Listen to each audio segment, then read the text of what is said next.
Perhaps the closest we come to dying is through writing, in the sense that writing is a leave-taking from life, a temporary abandonment of the world and one's petty preoccupations, in order to try to see things more clearly.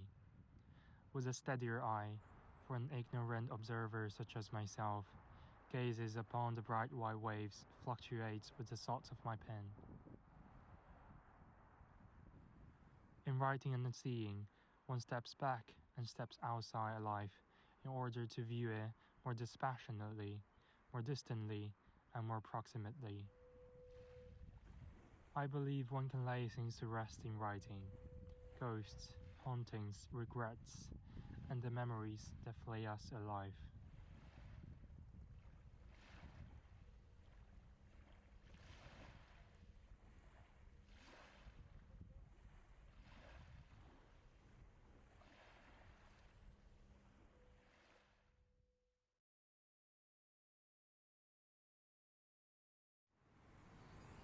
What the ruins enable us is to see the present as history,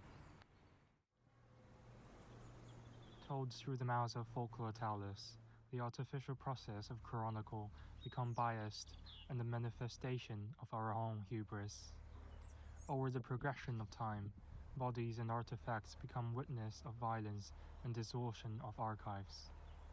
What has shaped our knowledge of the island is not entirely the truth, but rather a series of narratives and fictions, each shaped by their biases and prejudices of their creators. In a letter response from the U.S. Maritime Office to a Navy journalist, the wartime Liberty ship SS Richard Montgomery, that sank in 1944, was allegedly removed by a shipping company under the auspices of the U.S. Navy.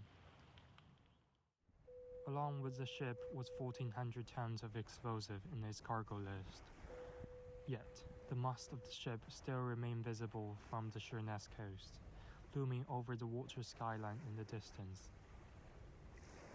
The sunken ship has become a ghost in the sea.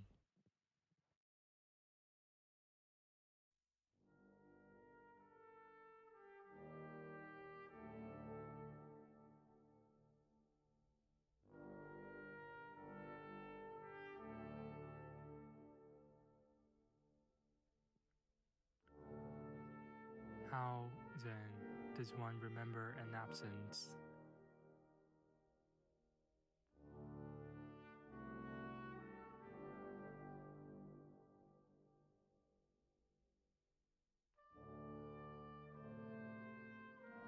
The debris of the sunken ship has become part of the seabed.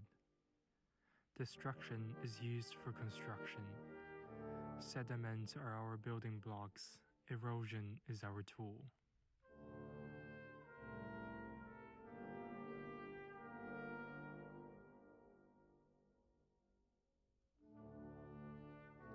Fixity of history is shifted. Past is turned into pastness.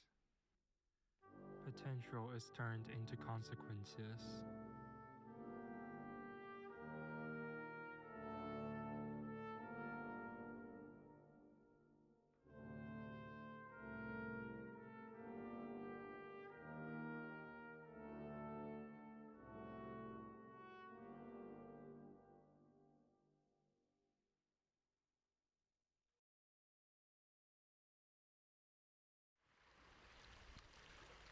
With the running water, our thoughts can be drawn into the depths of history, and there, perhaps we will encounter feelings of loss, of a disturbed place, of lost form.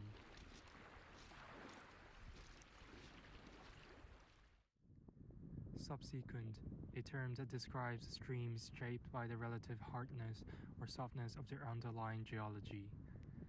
It suggests a new way of interpreting the ocean, an experience of sculpting in time. To amplify time's imprint on the bed form, scattered monumental boulders became the director of underwater geography. Places are set in motion based on the interaction between tidal currents and the graveyard full of towering edifices. Between the territory of high and low tide, landscape, monument, and the cemetery coalesce into a singular, interdependent system. In this way, history remains a process, not an answer, a constant state of flux that embarks the visitor on a journey for reflection, contemplation, and continuation of memory. It is a solemn funeral for the absence of truth.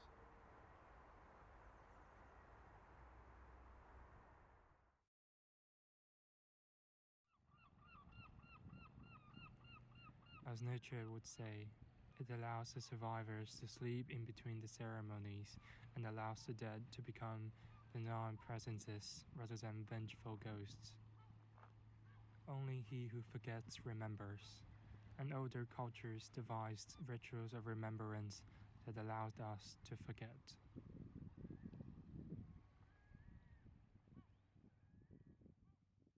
To remember an absence, we must first face its presence.